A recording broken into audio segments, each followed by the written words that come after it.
अगर आपको वीडियो अच्छा लगे तो लाइक करें, शेयर करें और चैनल को सब्सक्राइब करना ना भूलें। रात का वक्त जुनून रूही के रूम में बैठी उसे बातें कर रही थी। तभी रूही परेशान होकर बोली, तो तू अब क्या करेगी? तू उस कॉन्ट्रैक्ट को चाहकर भी नहीं तोड़ सकती और न ही उतने सारे पैसे दे सकती हो। जुनून सैड फेस बनाकर बोली, मैं क्या करूं? उस जबरदस्ती कॉन्ट्रैक्ट को मानना ही पड़ेगा और मेरे पास और कोई जॉब का ऑप्शन भी तो नहीं है।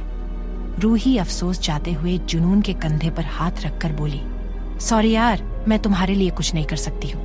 हाँ, मुझे पता है तू कुछ नहीं कर सकती, तो सॉरी बोलने की जरूरत नहीं है, जुनून बोली। जुनून बात बदलते हुए आगे बोली, मेरी छोड़ तू, अपनी बता, तुमने उस एयरपोर्ट वाले लड़के को क्या जवाब दिया? रूही गुस्से में बोली, उसने इतने अचानक पूछ लिया कि मुझ समझ ही नहीं आया कि मैं उसे क्या जवाब दूं। उसे बिना कोई जवाब दिया वहां से चली गई। तभी उसी वक्त रूम में आधी उम्र की महिला आते हुए बोली, सुनो जुनून बेटा, तुम रूही को कुछ समझाती क्यों नहीं हो कि वो भी कोई जॉब ढूंढ ले? बस ये निकम्मों की तरह इधर उधर घूमती रहती है। रूही चिढ़ते हुए बोली, मॉम, अपने बेटी के बारे में कोई ऐसे बोलता है क्या? रूही की मॉम सुशीला, जो अभी भी थोड़ी जवान देखती है और जुनून को अपनी बेटी जैसी मानती है। सुशीला रूही के बात सुनकर रूम से बाहर जाते हुए बोली, मुझे तो लगता ही नहीं है कि तू मेरी बेटी है, और हाँ, अगर तुम दोनों की बातें खत्म हो गई हो तो तुम दोनों बाहर डिनर करने के लिए आ जाओ। रूही सुशीला के बातों पर मुंह बना लेती है और कहती है, ठीक है, हम डिनर करने के लिए आ जाएंगे।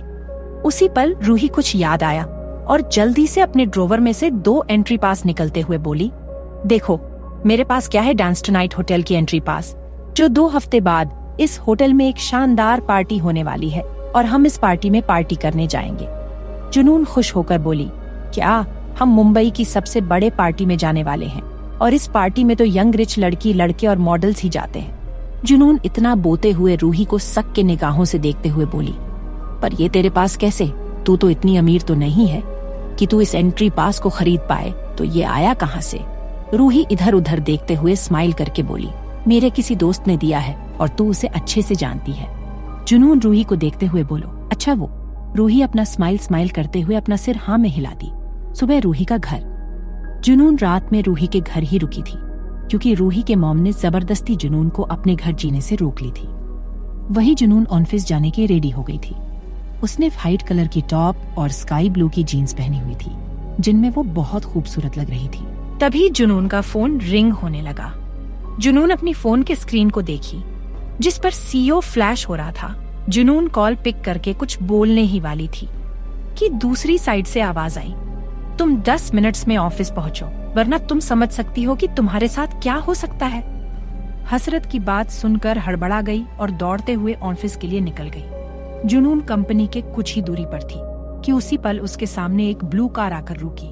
जुनून अचानक आई कार को देखकर चौंक गई और कुछ कदम पीछे ले ली। तभी उस कार की विंडो खुली, उसमें हसरत था। हसरत सख्त आवाज में कहा, कार में बैठो। वही एक ब्लू कार किसी लग्जरियस विला के सामने कुछ दूरी पर खड़ी थी। वो कार हसरत की थी। वहीं जुनून कार के ड्राइविंग सीट पर बैठी उस विला के अंदर देख रही थी, जहां विला के ग्राउंड में बहुत सारे बॉडीगार्ड्स अपने हाथ में गन लिए विला को घेरे थे। तभी जुनून डरते हुए बोली, सर, आपको जाना है तो आप जाइए, पर मैं नहीं जाऊंगी, मैं इतनी जल्दी मरना नहीं चाहती। वहीं हसरत पैसेंजर सीट पर बैठा था। जुनून की बात सुनते ही एकदम से उसने अपने कमर से गन निकलते ही जुनून के कनपट्टी पर पॉइंट कर दिया और कोल्ड वॉइस में कहा, अगर तुम नहीं गई तो उन लोगों के मारने से पहले मैं तुम्हें मार दूंगा। जुनून अपने ऊपर गन पॉइंट देखकर डरते हुए बोली, हाँ ठीक है, मैं जाती हूँ, पर आप मेरी हर बातों पर गन क्यों पॉइंट कर देते हैं? जुनून बोते ही मिरर में देखने लगी और वही हसरत की घूरती नजर उस पे ही थी। जुनून ये देखकर हड़बड़ा गई और कार से बाहर निकल गई। जुनून अंदर ही अंदर कांपते हुए गेट के पास पहुंच गई। वही गेट के पास खड़े कुछ बॉडीगार्ड्स जुनून को देखकर एक बॉडीगार्ड ने कहा, हे लड़की, तुम यहाँ क्या कर रही हो? जुनून घबरा गई और बिना सोचे कुछ भी बोलते हुए कहती है, मैं निहाल नागवंशी से मिलने आई हूँ। मैं उन्हें जानती हूँ, वो बहुत हैंडसम है, उनकी बॉडी बहुत मस्त है, और अगर आप लोग मुझे जाने देते तो मैं नीहू से मिल लेती। वही बॉडीगार्ड्स उसकी बातें सुनकर ज्यादा रिएक्ट नहीं किया क्योंकि उन्हें पता था कि नागवंशी को लड़कियों का बहुत शौक था, इसलिए कभी कभी वो अपने विला भी लाया करता था। तभी एक बॉडीगार्ड ने कहा, क्या हमें इस लड़की को जाने देना चाहिए, क्योंकि हमारे बॉस कई दिन से न कहीं गए हैं और न ही किसी लड़की को अपने विला लाए हैं, इसलिए हो सकता है उन्होंने ही इस लड़की को बुलाया हो। उसी पल एक बॉडीगार्ड जुनून को देखते हुए कहा, क्या तुम्हें हमारे बॉस ने बुलाया है?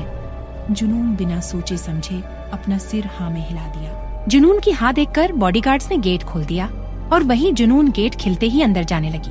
पर वही एक बॉडीगार्ड की जुनून पर शक था, इसलिए उसने निहाल को ब्लूटूथ से कनेक्ट कर लिया और कहा, बॉस आपसे एक लड़की मिलने आई है। और वही निहाल लिविंग रूम में सोफे पर बैठा था। बॉडीगार्ड की बात सुनकर लैपटॉप में सीसीटीवी ऑन करके देखने लगा। निहाल सीसीटीवी कैमरा से ग्राउंड में देखने लगा, जहां एक खूबसूरत लड़की ग्राउंड में विला की तरफ बढ़ रही थी। जुनून को देखकर निहाल की नीयत खिसक गई और मुस्कुराते हुए बॉडीगार्ड से कहा, उसे अंदर आने दो। तभी निहाल की नजर विला के सामने कुछ दूरी पर पड़ी, जहां एक ब्लू कार खड़ी थी। उसे कार को देखते ही गुस्से में बॉडीगार्ड से कहा, उसे लड़की को मार दो, वो लड़की एक चाल है। जुनून लगभग विला के पास पहुंच चुकी थी। वही हसरत कार में बैठे जुनून को देख रहा था। उसे नहीं लगा था कि जुनून गेट को पार भी कर पाएगी। तभी उसकी नजर एक बॉडीगार्ड पर पड़ी और उसके होठों पर एक तिरछी स्माइल आ गई। उसी पल बॉडीगार्ड चिल्लाते हुए कहा, वो लड़की बॉस को मारने आई है और बॉस का ऑर्डर है उस लड़की को मार दो। उस बॉडीगार्ड की बात सुनते ही बॉडीगार्ड्स ने जुनून पर गोलियां चला दी और वही उनकी बात सुनते ही जुनून अपने जगह पर ही जम गई और जुनून को गोली लगने ही वाली थी। तभी हसरत गेट को तोड़कर जुनून के सामने आ गया, जिससे वो गोलियां उस कार पर लग गईं। हसरत कार को एक ही जगह पर घूमते ही कार का गेट खोल दिया और जुनून को कार के अंदर खींचकर अपनी गोद में बिठा लिया और सब पर फायरिंग शुरू कर दिया। और वो सब कुछ ही मिनटों में एक एक करके धनाशाही हो गए। और वही निहाल सीसीटीवी कैमरे में ये सब देख रहा था। तभी हसरत कार से उतरते ही विला के दरवाजे को तोड़कर दमदार तरीके से निहाल के सामने वाले सोफे पर बैठ गया। निहाल तिरछी स्माइल करते हुए कहा, मुझे पता था कि तुम यहाँ जरूर आओगे और अपने साथ में इतनी खूबसूरत लड़की को भी लेकर आओगे, पर कुछ भी कहो, तुम्हारी पहली गर्लफ्रेंड से ज्यादा ये लड़की बहुत खूबसूरत है। वही जुनून हसरत के पास सदमे में खड़ी थी। हसरत का एक्शन देखकर जुनून अपना रिएक्शन ही उड़ गया था। निहाल जुनून को अजीब नजरों से घूरते हुए उसके पास आ गया और कहा, खूबसूरत लड़की, तुम्हें जितने पैसे चाहिए मैं उतना दूंगा, बस तुम मेरे पास आ जाओ। तभी निहाल जुनून को टच करने ही वाला था कि उसी पल हसरत जुनून को अपनी तरफ खींच लिया और जिससे जुनून हसरत के गोद में बैठ गई। हसरत नॉर्मल वे में कहा, लगता है तुम्हारी अभी तक आदत गई नहीं है मेरी चीजों पर नजर डालना। निहाल ने मुस्कुराते हुए कहा, हाँ, क्योंकि तुम्हारी चीज हमेशा की तरह अलग और बेहद खूबसूरत होती है तो मेरी नजर पड़ेगी ही। और हाँ, हम इतने सालों बाद मिले हैं तो इसलिए मैंने तुम्हारी मेहमान नवाजी के लिए कुछ प्रोफेशनल लोगों को बुलाया है। उसी पल हसरत सर्द आवाज में कहा, इतनी जल्दी क्या है तुम्हें, पहले हम कुछ बातें तो कर ले। निहाल हसरत की बात सुनकर उसके होठों पर एक अजीब से मुस्कुराहट आ गई और कहा, हाँ, क्यों ना हम अपनी पुरानी यादें ताज़ा करते हैं और उसे दोबारा रिपीट भी करते हैं। बहुत मजा आएगा।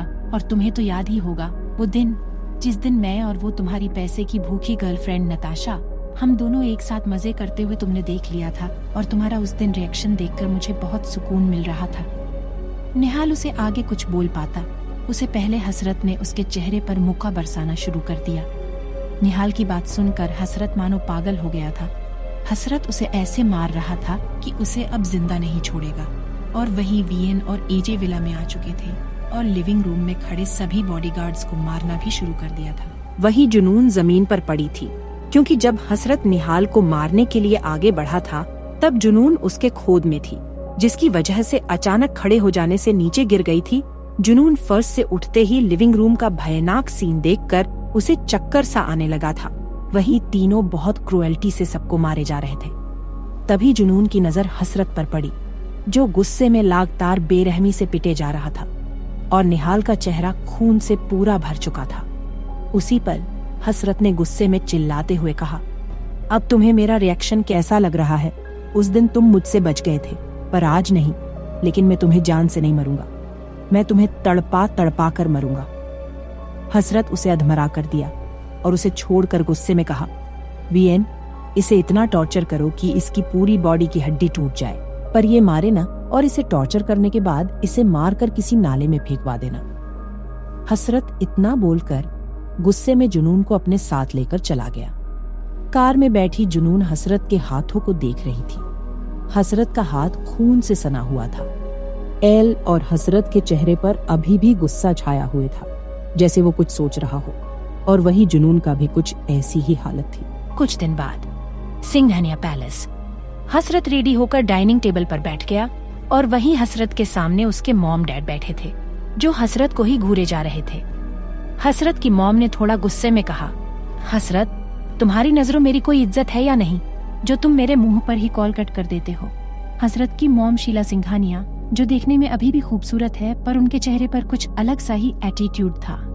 शीला की बात सुनकर हसरत के डैड ने बोला, अच्छा, तो आप इस छोटी से बात पर आप हसरत का गुस्सा मुझ पर उतार रही थी, पर शीला जी, हमारा बेटा हसरत आप पर ही तो गया है, जो अपने ही बातों पर अड़े रहता है।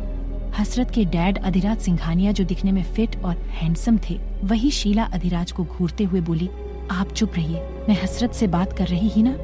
शीला हसरत की तरफ देखते हुए बोली, हसरत, जेसिका एक अच्छी लड़की के साथ साथ एक सक्सेसफुल मॉडल भी है और तुम्हें पसंद भी करती है, और इसलिए मैंने तुम्हारी डेट उसके साथ फिक्स कर दी है और तुम्हें जाना ही पड़ेगा। हसरत शीला के बातों पर ध्यान नहीं दे रहा था। डेट की बात सुनकर गुस्से में बोला, देखिए मॉम, मैंने आपकी एक बात मानने के बदले मैंने आपसे एक शर्त रखी थी कि आप मुझे किसी चीज के लिए फोर्स नहीं करेंगी। तभी डाइनिंग टेबल के पास आते हुए किसी ने कहा, मॉम, क्यों ना आप भाई के बदले मुझे डेट पर भेज दें, क्योंकि भाई तो डेट पर जाने से रहे, तो मुझे भेज दीजिए, क्योंकि मुझे डेट पर जाने में कोई प्रॉब्लम नहीं है।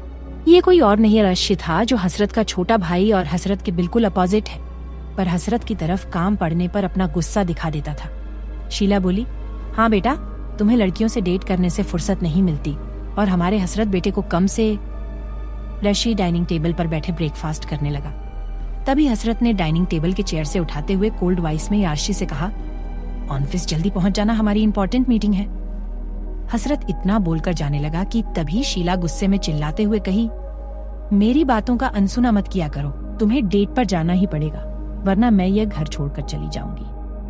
हजरत अपनी मॉम को अच्छे से जानता था कि उसकी मॉम जो भी बोलती थी वह जरूर करती थी, इसीलिए हसरत न चाहते हुए बोला, फाइन, अगर मैं बिजी न रहा तो आगे जानने के लिए सुनते रहिए।